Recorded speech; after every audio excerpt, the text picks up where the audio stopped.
Sometimes I wonder, I think I get to a stage in my life where I actually am fully sure I'm an idiot. This is the third time I've tried to shoot this video. First time the batteries went dead, second time there was no memory left because it was full of videos already. So, frustration levels are at an all-time high. Anyway, this is a really nice car. It is a Honda CRV 2018. This is an ES model with upgrade leather and heated seats on the interior, and I really like polished metal. This colour is absolutely cool looking. It's really congruent all the way through. Not too bland, but not too loud either. So it's one of those kind of colours that it's kind of solid. People always like it. Sure, even see the likes of Audis and things like that as well. It's a nice colour, it's classy. Anyway, if you want information on the car, Brian is my name, 086 843 1945. We are a family run business in operation for almost 70 years. So there's Mercedes where I am here at the moment, but that's just because I'm shooting the video. And further on down the road here in Kildare town, you'll see Little next door, and then you'll see Honda and Hyundai together. The garage is, as we were saying, in operation for almost 70 years, family run business, and there is also branches in Naas and Carlow and Tullamore as well. So the reason I'm saying that, if you're buying a nice car like this, at least you know there's going to be a backup service. If you want information on the car beforehand, Brian is my name, 086 843 1945. I'd be quite happy to talk to you about financing and your own part exchange. We can take any car that you have, and I've no problem doing that over the phone, just to give you an idea, because sometimes people ring and they say, I don't know when I'm changing, don't know what I'm doing, but I'd love to know where I stand right now. So yeah, no problem, give me a buzz. Happy days. Right, we're at the back of the car. Let's start from here. So the first thing is, there is nice tail lights, and then you have a small little bit of chrome which moves onto the centre of the boot. The rear window is privacy. There's nice brushed aluminium along through there. There's parking sensors down low, and then one of the things in these cars is the big boot. One of the things with me though is I forgot to unlock it. So let's try that again. So big boot. So out of all the SUVs we sell, this is definitely one of the deepest, longest boots overall. It's really big, so if you have some requirements that requires a big boot, I would definitely recommend trying one of these CRVs. Spare wheel, it's actually the only Honda that comes with a spare wheel from the factory. Storage, 12 volt outlet. After that then you can drop the seats. And the reason I'm saying that to you is, when you drop down the two seats, there's such a large load area, because it goes relatively, not totally flat, but relatively flat along the back. So you end up with kind of space that's similar to like a small light commercial. So it's really useful, and it's because these are relatively flat, it's in a very kind of symmetrical square shape if you're loading up. Now, I'm not going to say you're going to get the old 8x4 sheet or anything, but it's no, definitely definitely very useful when you need. 3-point safety belts. 3 head restraints, armrest in the centre. The leather is absolutely perfect, and what a combination on that colour. Actually, I'm just going to let this window down. The back windows are privacy as well, so as you see, it's quite easy to see out, but when they're closed, it's quite difficult to see in. And the other cool thing about that is obviously letting light in on top of kids in the back and all that stuff as well. So I think that interior on that car makes an awful lot of sense with that colour. It's a nice combination, it's classy, looks well. People always like beige leather, so that would suggest to me that it's obviously a good thing. Kangaroo pockets, ventilation in the rear with little brushed aluminium surrounds. After that though, check this out. See the way you get into this car, right? If you've got a child seat there or something, there's so much space to get around, or even for people just swinging themselves out of a car. Most cars, not saying all of them, but next time you actually look at the back door of your car, right, just look how it opens. I bet that's kind of how it opens, and you don't notice it because you're normally kind of accessing it from here. And it's only a small amount, but if you move your door over that far, it's so much easier to load kids in and out of the back and just general stuff and access. So it's a really good thing on these cars. Same as the Honda Civic actually, 2015-16 was one little thing that they had. So I quite like grey on the outside, black in here, beige in there. These are left black. Nice stitching that complements that, but that is an area that you rest your arms and all that kind of stuff, so it's an area that you don't, it's going to be heavy duty area, so you want that in a darker colour for obviously keeping it clean. In terms of the outside, as we move down the side of the car, so as we saw at the back, there was small things like chrome in the boot lid, brushed aluminium. The roof rails up high are brushed aluminium. Down the side, around the windows, it is chrome. Down low, you have polished alloy wheels, which are a diamond cut kind of finish. So the cool thing about them is at night time, that shiny reflective surface, or during sunny times, is quite bright. It looks really well, but on the inside they're black, so it means when you build up the brake dust like you would on, say, the likes of, I'm sure this Lexus here has plenty of it. So if you see the way the dark kind of area in the centre starts to get all that grubby grime stuff, that will get it too, but the only difference is because it's black already, it's much more difficult to spot.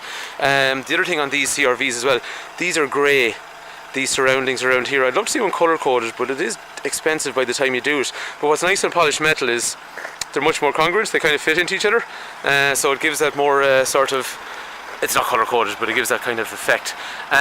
In through here you have a parking light, which is also a daytime running light, full light, dip light, fog light, nice chrome surround along through there, brushed aluminium along the front to complement what's on the back, and the chrome, and if you remember on the tailgate there was a high section with chrome.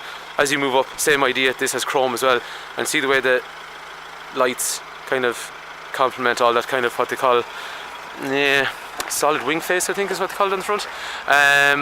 Engine, wow, really good. 1.6 diesel, that is 120 horses, 300 newton meters of torque. So what I'm saying to you is, if you get into a car like that and you drive it up and down the road, a lot of people used to say when the CRV came out, they were kind of going, oh my god, it's such a small engine, I won't be able for it. Like, I'm 100% sure that's not going to be a problem, but come try the car, you'll see yourself anyway. But the great thing about it is, we sell a lot of different types of SUVs and different manufacturers, and honestly, this is one of the most fuel efficient, and actually one of the biggest. So in terms of fuel efficiency, all day long I'm watching people coming in 50-55 miles per gallon, no problem whatsoever, which is about 5.5 litres, something like that. I've traded in some Qashqais and stuff, and actually in fairness to the Qashqai, I always found them quite good on fuel. But size-wise on these CRVs, they win hands down. They are a bigger car overall and just out the way, but a little bit more expensive as well. It's a different class of car. It's probably more the same size as the X-Trail. However, it's getting the fuel efficiency that you see in the likes of the benchmark Qashqai and stuff like that. So very, very good at fuel, but it's not boring. There's 300 newton meters of torque. So when you put your foot down, you actually have get up and go. We were trading people out of 2.2s into these 1.6s, and they were quite happy, so that'll give you an idea, I think, of the satisfaction rates on them. Road tax is 200 quid. I genuinely believe, I could be wrong, but I think in Europe we're going to get a bit of a whacking on SUVs on brand new pricing. So I think as you start to look at SUVs brand new in the next year or two, you'll see a lot of them now are no longer able to come in diesel. Lots of people still want diesel, but the problem is, by the time the manufacturers actually get the car produced, they're finding it difficult to actually meet the emissions criteria with a diesel engine in an SUV because it's bigger. Cars aren't as much of a problem, but SUVs seem to be a struggle for them. So this car is always going to be €200 a year road tax, unless the government does something that they've never done before. And there's always going to be demand for something that's easy to run with low road tax in an SUV, so don't be worrying, I suppose, about resale values and stuff like that. Someone made a point the other day, resale values, they're worried about diesel, petrol and all that kind of stuff. It'll come, but I don't think it's going to affect this decision, possibly the next one, alright, but not this time around. Electrics for windows and mirrors, they have automatic lights and wipers. So a couple of things there. If we lock the car, the lights are on as you see at the moment, so it allows you to get into the house at home. If you lock the door, watch the wing mirror, it closes, which is dead handy, and I find this really cool at night or during the winter period. If you, come on lights, yeah, they turn off, and then I can hit the key and they'll come back on as well, and just means I can light up the area that I'm getting walking out to the car, that kind of thing. Right, windows open. If I did it properly now, that'd be absolutely marvellous. So windows can come down, and then similarly lock, windows can come up. I'd like to be able to darken those privacy front windows, but it's illegal. I do remember the days when you can get away with it, but anyway, that's gone. So after that then, economy function is going to reduce how aggressive the cruise control is and the air conditioner. Parking sensors are on the front and the rear of the car. There's an ultrasonic alarm as standard. The wipers are automated. The headlights are automated, so they come on at night, they come on when it rains. Cruise control, as we saw down through here. This is a trip meter for average speed, fuel efficiency, all that kind of information displayed down through there. Cars travel just about 16,000 kilometers. Bluetooth in through here. This is the screen as you look at it when you're driving the car, so I'm just trying to let the seat back maybe. Oh, your legroom in the back is really good actually. I meant to show you that when I was in the back, but it's actually very, very good. This kind of dash that you see, so you have your iMid over through there. So when you're driving, that's what you're looking at. Your clocks are there. Close this door actually, it gets some of the reflection. The iMid up there, you can change that with things like fuel efficiency and clock and radio information. All that kind of stuff is in through there. Heating controls are down through there, so dual zone, so different temperatures on each side of the car with front and rear windscreen demisters. Seats have they have 2-stage heaters in them, so very, very nice. This has reverse camera, and the other thing is, I can't remember if I said it, but the front of the car will have parking sensors, so as I move up towards this, it's telling me I got a problem up here, so very, very useful. And then similarly, if I go backwards, the camera's got 3 stages, so it's got 3 little buttons. It's going to reverse up to this wall, not into it hopefully, but there you go. So it's telling me I got a problem there, it's telling me I got a problem there, and then after that I can choose, do I want kind of like a widescreen, or looking straight downwards, or normal kind of screen overall. So nice and adaptable. That darkens itself when someone drives up behind you at night time, so it's electrochromatic. And this here is to watch the kids in the back, so that's for people driving behind you, that's for kids in the back, so that is really, really handy. Gear knob is mounted high and accessible for the driver. There is HDMI to play video up through here. There's 2 USB connectors to charge phone, and then 12 volt outlet, another 12 volt outlet. There's another 12 volt outlet in the boot. There's like 3 12 volt outlets.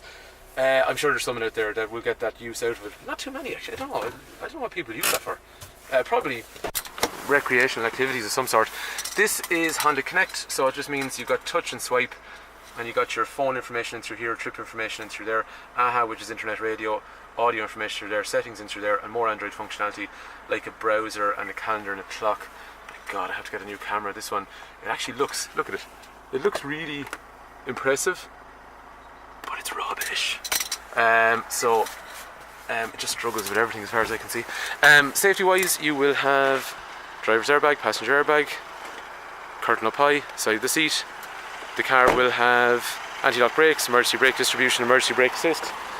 There's a little sensor up there in the windscreen that you see that's always looking forward for collision mitigation. So under 32 kilometers an hour, if it senses that you're going to impact something and you haven't touched the brake pedal, it's going to try and stop you. So it's a city brake type of function. So there you go. We have a passion red one, which is the same interior, similar mileage, similar price, and we have this really nice grey one as well overall. So anyway, this car, we've owned the car since brand new. There's some discount on the car now because of the price. If you want any information on the car, please do not hesitate to give me a shout. Brian is my name, 086 843 1945, Fitzpatrick's Garage, Kildare Town. If you want an SUV with a big boot that's low road tax, that's easy to run and fuel, and something that's different, let's face it, there's a million, and we sell them ourselves. There's lots and lots of Hyundais, there's lots and lots of Kias, there's lots and lots of Nissans on the road. What I like about the CRV is just a tad different. That's what I always like about Honda. They're not predictable, a little bit different, and that's nice to be different. But they hold value really well. They're always desirable second hand, so it's a Japanese built reliable vehicle, so it's always going to have that sort of desirability factor which holds value in a car. So hopefully this car is of interest. If you want information on your own trade-in or financing or discounts if you're not trading in, please do not hesitate to give me a shout. Thank you for taking time to watch. Hopefully you like this car and it's of interest to you.